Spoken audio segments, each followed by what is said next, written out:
Picture this, a young woman, just 26 years old, lying in a hospital bed, her platinum blonde hair matted against the pillow, her skin an unnatural shade of gray. The man who loved her sits beside her, holding her hand, watching helplessly as she slips away. Outside, the world knows her as the ultimate symbol of glamour and desire, the woman who made platinum blonde hair a sensation, who could make audiences laugh and swoon in equal measure. But in this moment, she's just Harleen, the girl from Kansas City who never quite escaped the shadow of her overbearing mother, who married too young, who found fame but never quite found peace. Her last words are barely audible, and within hours she'll be gone, leaving behind a mystery that Hollywood would whisper about for decades. This is the story of Jean Harlow, but it's not the story you think you know.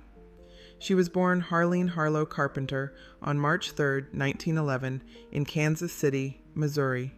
Her father was a dentist from a working-class background, and her mother, Jean Poe Carpenter, came from money.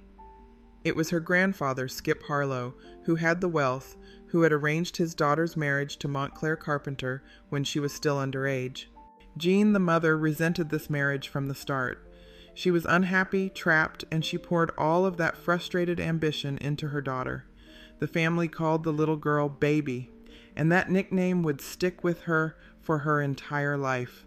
It's heartbreaking when you think about it, that she never really got to be anything but Baby to the people closest to her, never quite allowed to grow into her own person.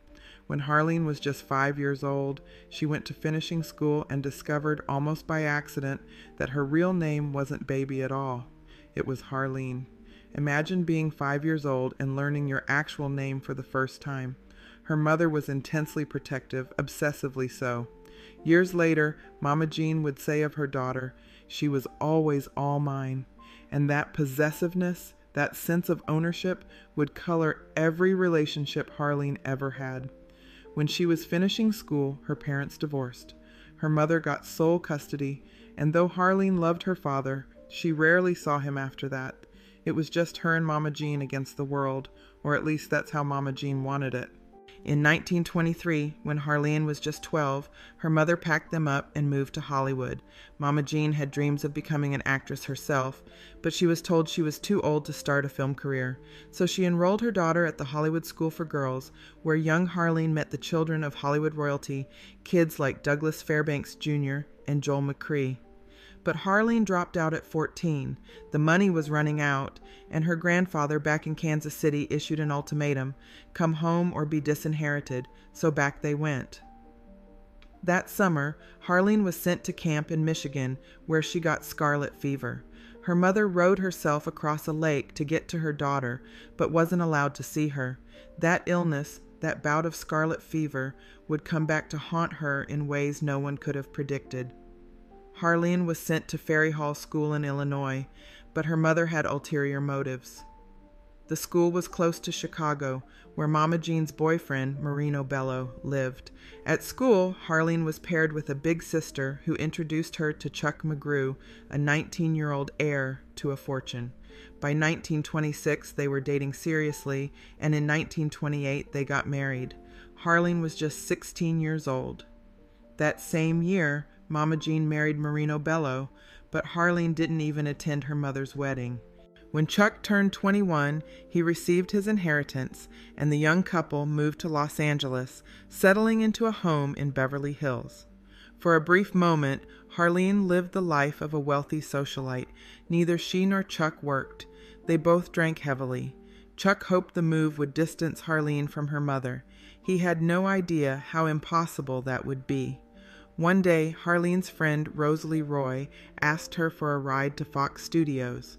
Harleen didn't own a car herself, but she drove Rosalie anyway. While waiting, Fox executives noticed her and approached her, but she told them she wasn't interested. Still, they gave her letters of introduction to Central Casting. A few days later, Rosalie bet Harleen that she didn't have the nerve to go in for an audition. Harleen, never one to back down from a challenge, went to Central Casting and signed in under her mother's maiden name, Jean Harlow. It was almost accidental, the way she stumbled into the career that would define her. She started as an extra, making $7 a day and getting a box lunch. Her mother, who had followed her to Los Angeles by this time, pushed her to accept more work. Harleen appeared in small roles, unbilled parts, barely noticeable in the background of films. But then, in late 1929, everything changed. An actor named Ben Lyon was filming Howard Hughes's Hell's Angels, and he spotted her. Hughes was reshooting his silent film with sound and needed to replace an actress whose Norwegian accent didn't work for the character. Harlow screen tested, and Hughes gave her the part. She signed a 5-year contract for $100 a week. During the filming, she met Paul Byrne, an MGM executive, for the first time. Hell's Angels premiered in May of 1930 and became the highest-grossing film of the year. Jean Harlow, as she was now known professionally, became an international star overnight. The critics weren't kind. The New Yorker called her performance plain awful, but Variety magazine admitted, it doesn't matter what degree of talent she possesses, nobody ever starved possessing what she's got. Her marriage to Chuck couldn't survive her career. In June of 1929, she separated from him. He disapproved of her working, and she moved in with Mama Jean and Marino Bello. The divorce was finalized later that year. Harlow was now free, but she was also more entangled with her mother than ever. Hughes loaned her out to other studios, and she appeared in films with Clark Gable and James Cagney. Her acting was still mocked by critics, but audiences loved her. There was something about her, a vulnerability beneath the platinum blonde bombshell exterior that people responded to. She briefly dated gangster Abner Zwillman, who bought her jewelry and a red Cadillac, and even made a large cash loan to Harry Cohn at Columbia Pictures to get her a 2-picture deal. But the relationship ended badly when Zwillman spoke about her in vulgar terms to other criminals, words that were caught on secret surveillance recordings. Columbia cast her in Platinum Blonde with Frank Capra directing, and the film capitalized on her hair color. The studio claimed her platinum blonde look was natural, but it wasn't. It was achieved with a weekly application of ammonia, Clorox bleach, and Lux soap flakes. This process destroyed her naturally ash blonde hair, weakening it and damaging it beyond repair. Hughes's publicity team organized platinum blonde clubs across the nation, offering $10,000 to any beautician who could match Harlow's shade. No one could, and the prize went unclaimed, but the nickname stuck. She was now the platinum blonde, a manufactured image that she could never quite escape. Paul Byrne, the MGM executive she'd met during Hell's Angels, was now romantically involved with her. He spoke to Louis B. Mayer about buying her contract from Hughes and signing her to MGM, but Mayer declined. He didn't think Harlow fit the elegant image of MGM's leading ladies, but Byrne persisted, and eventually Irving Thalberg, the production head, agreed. On March 3, 1932, Harlow's 21st birthday, Byrne called with the news that MGM had purchased her contract for $30,000. She officially joined the studio on April 20th. At MGM, she was given better roles, parts that showcased not just her looks but her comedic talent. In Red-Headed Woman, she wore a red wig and played a woman who was successful at being immoral, and the film didn't punish her for it. Critics noted that she finally resembles something of an actress.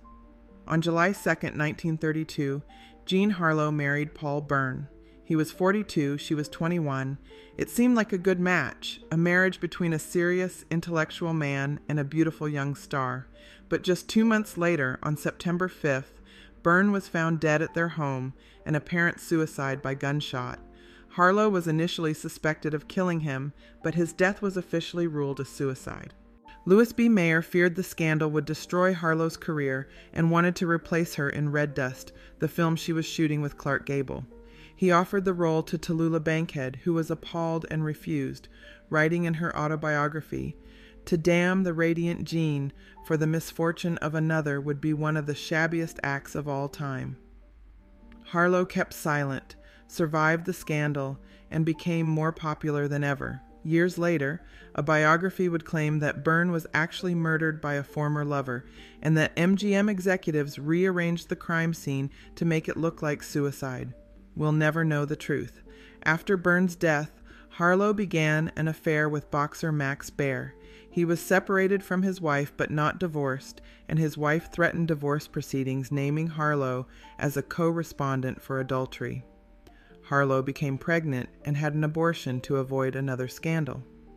MGM arranged a marriage between Harlow and cinematographer Harold Rawson to defuse the situation. They were friends, and Rawson went along with the plan. They quietly divorced 8 months later. It was a marriage of convenience, nothing more, another piece of her life controlled by the studio, by her mother, by everyone except herself. By 1933, MGM realized the value of pairing Harlow with Clark Gable. They made Hold Your Man Together, another box office success. She played the adulterous wife of Wallace Beery in Dinner at 8 and a pressured Hollywood film star in Bombshell. Her screen persona was evolving. She was funny, self-aware, able to laugh at herself. The critics were finally taking her seriously as an actress. Her popularity rivaled and then surpassed that of MGM's top leading ladies like Joan Crawford, Greta Garbo, and Norma Shearer. Even during the Depression, her movies made huge profits. She was one of the biggest stars in America, and it seemed like she had finally found her place. After her third marriage ended in 1934, Harlow met William Powell, another MGM star. She fell in love quickly and deeply. They were reportedly engaged for 2 years, but Powell had doubts. He'd been married before, and he wasn't sure about the future. They never formalized their relationship publicly. In 1936, Harlow became pregnant by Powell, but he refused to marry her. Howard Strickling, MGM's head of publicity, checked her into Good Shepherd Hospital under the name Mrs. Jean Carpenter, where she underwent her second abortion. It's hard not to feel the weight of that, the loneliness of it. She was one of the most famous women in the world, but she couldn't have the life she wanted, couldn't have a child with the man she loved. She continued making films. Reckless, her first movie musical, where her voice was dubbed, Susie, where she had top billing over Cary Grant, Libeled Lady, a hit that brought good reviews for her comedic performance. During the filming, she was involved with William Powell, while Spencer Tracy was having an affair with Myrna Loy. It was Hollywood, after all, where real life and screen life blurred together. In January of 1937, Harlow and Robert Taylor traveled to Washington, D.C. for fundraising activities associated with Franklin D. Roosevelt's birthday. Harlow was a Democrat who had campaigned for Roosevelt. The trip was physically taxing, and she contracted influenza. She recovered in time to attend the Academy Award ceremony with William Powell, but she wasn't well. Filming for Saratoga, her final film with Clark Gable, was scheduled to begin in March of 1937, but production was delayed when she developed sepsis after a wisdom tooth extraction and had to be hospitalized. She recovered, and shooting began on April 22nd. She also appeared on the May 3rd cover of Life magazine. But on May 20th, while filming Saratoga, Harlow began to complain of illness.